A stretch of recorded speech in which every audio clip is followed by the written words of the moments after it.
இன்று உங்களுக்கான கர்த்தருடைய வார்த்தை.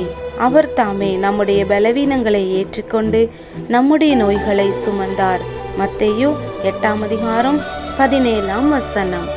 தேவ பிள்ளைகளே, திரளான ஜனங்கள் இயேசு வாழ்ந்ததான நாட்களிலே தங்களுக்கு இருக்கிற பலகீனங்களையும் வியாதிகளையும் இயேசுவினிடத்திலே சொல்லி தங்களுக்கு சுக வேண்டும் என்பதற்காக வேண்டிக் கொண்டார்கள். இயேசுவோ அவர்கள் மேல் மனதுருகினவராய் குருடர்களுக்கு பார்வை கொடுத்து, முடவர்களை நடக்க செய்து, குஷ்டரோகிகளை சொஸ்தப்படுத்தி, பிசாசு பிடியில் இருக்கிறவர்களுக்கு விடுதலையை கொடுத்து அவர்களை சந்தோஷமாய் அனுப்பி வைப்பார். இதை கேட்டுக்கொண்டிருக்கிற தேவ பிள்ளைகளே, உங்கள் வாழ்க்கையிலும் ஒருவேளை உங்கள் சரீரத்திலே ஏதோ ஒரு பலகீனத்தோடு வியாதியோடு கொள்ளை நோயில் அகப்பட்டவர்களாய் நீங்கள் காணப்படலாம். இல்லை என்றால் உங்களுடைய குடும்பத்தில் இருக்கிற ஏதோ ஒரு நபர்கள் இப்படிப்பட்ட சூழ்நிலையில் இருந்து கொண்டிருக்கலாம். இன்று கர்த்தர் உங்களுக்கு வாக்குரைத்திருக்கிறார். அவர் உங்களுடைய பலவீனங்களை ஏற்றுக்கொண்டிருக்கிறார். அவருடைய தழும்புகளினாலே நீங்கள் இன்று சுகம் பெறப் போகிறீர்கள்.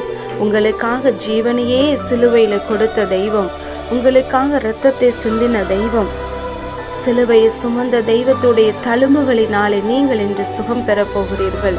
நிச்சயமாய் ஏதோ ஒரு வலியோடு வேதனையோடு ஒவ்வொரு நாளும் சரீரத்திலே இருக்கிற உறுப்புகளில் இருக்கிற பலகீனம், வலிகள், வேதனையோடு ஒவ்வொரு நாளும் கண்ணீரோடு இருக்கிறீர்களோ, இன்று நிச்சயமாய் உங்களுக்கு தேவன் சுகம், பலன், ஆரோக்கியத்தை கொடுத்து விடுதலையாய் தேவன் சந்தோஷமாய் உங்களை இருக்கும்படியாக மாற்றுவேன் என்று வாக்குரைத்திருக்கிறார்.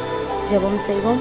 பரலோக பிதாவே, இந்த வீடியோவை கேட்டு ஜெபிக்கிற உம்முடைய பிள்ளைகள் வாழ்க்கையில் இருக்கிற எல்லா பலகீனங்கள், வியாதிகள், கொள்ளை நோய்களை நீர் இன்றைக்கு அகற்றி போட்டு பிள்ளைகளுக்கு நல்ல சந்தோஷத்தையும் சமாதானத்தையும் சரீரத்தில் ஆரோக்கியத்தையும் பலனையும் நீங்க கொடுக்க போகிறதற்காக ஸ்தோத்திரம். இயேசுவின் நாமத்தில் ஜெபிக்கிறோம் நல்ல பிதாவே, ஆமென். இன்றைக்கு ஜெபம் பண்ணுங்க, வேதம் வாசியுங்க, குடும்ப ஜெபம் பண்ணுங்க. கர்த்தர் உங்களை ஆசீர்வதிப்பார். இந்த வீடியோ உங்களுக்கு பிடிச்சிருந்தா லைக் பண்ணுங்க, மற்றவங்களுக்கு ஷேர் பண்ணுங்க. இந்த வீடியோ தொடர்ந்து பார்க்கணுன்னா சப்ஸ்கிரைப் பண்ணுங்க.